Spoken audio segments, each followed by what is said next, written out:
नमस्कार। आप देख रहे हैं इंडिया टाइम 24 न्यूज। सेलाना के ओशिन परिसर में रतलाम के बेविन माइंड स्कूल की ओर से अभिभावक मिलन समारोह संपन्न हुआ। कार्यक्रम में मुख्य अतिथि क्रांति जोशी पूर्व नगर परिषद अध्यक्ष रही, साथ ही भावना पुरोहित अध्यक्ष, अवंतिका क्रेडिट ऑपरेटिव सोसाइटी की अध्यक्षता कार्यक्रम संपन्न हुआ। मिलन समारोह में सेलाना के जनप्रतिनिधि हर्ष विजय गहलोत, चैतन्य शुक्ला, श्री राम चौधरी, जगदीश पाटीदार, किरण माहेश्वरी सहित गणमान्य नागरिक उपस्थित रहे। कार्यक्रम में मुख्य अतिथि क्रांति जोशी ने समारोह में बच्चों के उज्जवल भविष्य के लिए बेहतर शिक्षा के विकल्पों पर चर्चा के साथ बेविन माइंड स्कूल की शिक्षा और गुणवत्ता पर प्रकाश डालते हुए स्कूल में उपलब्ध सुविधाओं एवं गुणवत्तापूर्ण शिक्षा से अवगत कराया गया। कार्यक्रम का संचालन स्कूल अकादमी हेड डोली भटनागर द्वारा किया गया। कार्यक्रम में सेलाना के अभिभावकों ने बढ़ चढ़कर हिस्सा लिया। बेविन माइंड स्कूल की डायरेक्टर अलका श्रीनिवास सिंह ने अपने उद्बोधन में बच्चों की मजबूत नींव पर प्रकाश डालते हुए अपने बचपन के अनुभव भी साझा किए और किसानों के ही नहीं बल्कि बच्चों को विद्यालय में मिलने वाले विषय एग्रीकल्चर पर कहा कि आने वाला समय बच्चों को अच्छा रोजगार और उज्जवल भविष्य में नए अवसर भी उपलब्ध करा सकता है। बेविन माइंड स्कूल लेकर के आया है एग्रीकल्चर सब्जेक्ट। हमारी डायरेक्टर मैम जो कि जिन्हें 20 साल का अनुभव है, अमेरिका में रही है मैम, बायोलॉजी की टीचर रही है और उनका एक ड्रीम रहा था कि वहां का कल्चर और यहाँ का कल्चर, राइट, अपनी मिट्टी अपनी होती है ना, अपने बच्चे अपने होते हैं, राइट। वैसे ही उनका एक सपना रहा था कि हम यहाँ पर एक ऐसे स्कूल लेकर आएंगे जहाँ संस्कृति के साथ में बच्चों को मिट्टी से जुड़ी हम ऐसा क्या दे सकते हैं कि हमारे बच्चे कहीं बाहर न जाएं और वो यहीं रह जाएं। उन्हें पशुपालन के बारे में नहीं पता है, उन्हें ऑर्गेनिक खेती के बारे में नहीं पता है। आज हम बच्चे से जब पूछते हैं कि बेटा बनना क्या चाहते हो, उनका जवाब क्या होता है? Doctor, engineer, police.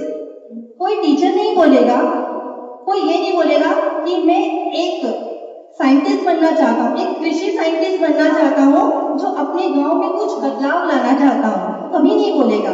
क्यों नहीं बोलेगा? क्योंकि उसके साथ बातचीत में वो चर्चा होती ही नहीं है ना। तो जब 11th में बच्चा सब्जेक्ट लेगा तो वो जब सीखेगा तो वो जानेगा कि मिट्टी के उर्वरक क्षमता को कैसे बढ़ा करके कौन सी चीज को कैसे उगा सकते हैं। क्योंकि सेलाना में मैंने सुना था कि कपास होता था लेकिन कहीं मिलावट हुई तो वो बंद हो गया। मैं यहाँ अपने बच्चों को सिखाना चाहती हूँ, पर बात ये है कि हम हमारी संस्कृति को भी भूलते जा रहे हैं। हम बड़े हुए थे हमारे नाना नानी दादा दादियों की कहानी सुनकर। आज हमारे बच्चे दूसरों के पास पल रहे हैं, वो क्या सीख रहे हैं ये हमें मालूम भी नहीं होता। और मोबाइल फोन के कारण बहुत सारी जो है उसमें अच्छाइयाँ भी हैं, हर चीज होती है, अच्छाई भी होती है, बुराई भी होती है, लेकिन आज हम बहुत गलत चीजें सीख रहे हैं, बहुत गलत चीजें देख रहे हैं। तो मैं चाहती हूँ मेरे स्कूल में ऐसा हो कि हमारे बच्चों का पालन पोषण जो होता है वो हमारी संस्कृति के हिसाब से हो। हमारी संस्कृति, हमारी जड़ हम पकड़ के रहें तो पूरा पेड़ ही सूख जाता है। तो हमारी जड़ें कमजोर होती जा रही हैं, हमें उसको मजबूत करना है। और मैं चाहती हूँ कि मैं समाज में वो मजबूती लेकर आऊं ताकि हमारा परिवार एक साथ खड़ा रहे और फले रहे। बच्चों के लिए, उनके अच्छे भविष्य के लिए कुछ सोचा है। मेरी पूरी शुभकामनाएं आपके साथ में है और पूरा प्रयास करूंगी। मैं अभी भावना दीदी को बोल रही थी कि आज हमने पेरेंट्स को इनविटेशन दिए थे कि आप 3:30-4 बजे यहाँ पधारना और स्कूल के बारे में चर्चा करेंगे। मेरी थोड़ी व्यस्तता रही, कमी हो सकती है आज के कार्यक्रम में, हम अगला कार्यक्रम और अच्छा करेंगे। लेकिन मैंने भावना दीदी को ये भी कहा कि ये जो पेरेंट्स आए नहीं है किसी कारण से, वो अगले साल मेरे घर आके बोलेंगे कि बेविन में स्कूल में एडमिशन करवाना है बच्चे का। और अब क्या करें, जो हमारी रूट्स है, तो रूट्स की ओर जाने के लिए कदम है ये स्कूल।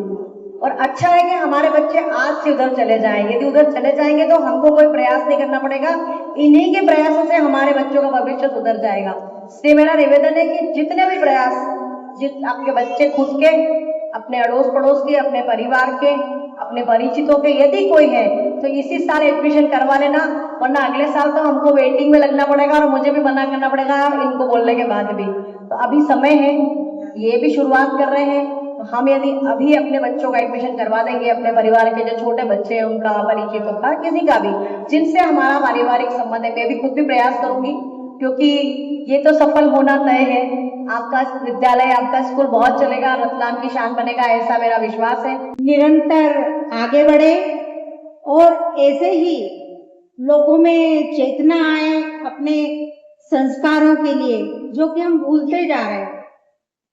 मैंने मैडम से मिली थी, तब भी मैंने यही बताया था कि सबसे बड़ी बात विद्यालय में यही होगी कि हम हमारे बच्चों से जुड़ें, उनके साथ बात करें और उनकी बातें हम शेयर करें, तभी हम आगे बढ़ पाएंगे। इसमें क्या अलग है ये आपको अभी तक तो सभी ने बता दिया है, जो जो यहाँ पर है। मेरी बिटिया है, सेकंड पास आउट हुई है, अभी थर्ड में गई है। स्कूल मैंने उसको दिखाया कि बेटा अब हमें आपको इस स्कूल में ज्वाइन करना है। कल उसका रिजल्ट आया और सबने पूछा कि बहुत अच्छा रिजल्ट है, कौन से स्कूल में हो। सिर्फ एक बार मैंने उसको मिलाया था, वहाँ के टीचर्स, वहाँ के जो वातावरण था, उसने कहा मैं तो बेविन माइंड में जाने वाली हूँ। मतलब बच्चों को इतना प्यार मिल जा रहा है सिर्फ एक ही बार में। ये स्कूल जो खुल रहा है और इसमें मुझे जब मेरी बात हुई यहाँ की डीन मैडम से, अलका दीदी से, तो कि हम एग्रीकल्चर फैकल्टी भी यहाँ पर शुरू करेंगे, जो कहीं भी हमको मिलती नहीं है। मैं आपको भी जानकारी देना चाहता हूँ, उस विज्ञान का उपयोग करके कैसे छोटे रकबे में अधिक पैदावार कर सकते, उसके लिए बहुत ही आवश्यक ये विषय स्कूल ने शामिल किया है। और रतलाम जिले में शायद प्राइवेट स्कूल में ये पहला स्कूल होगा जहां पर एग्रीकल्चर फैकल्टी चालू की गई। तो मैं शुभकामनाएं देता हूं।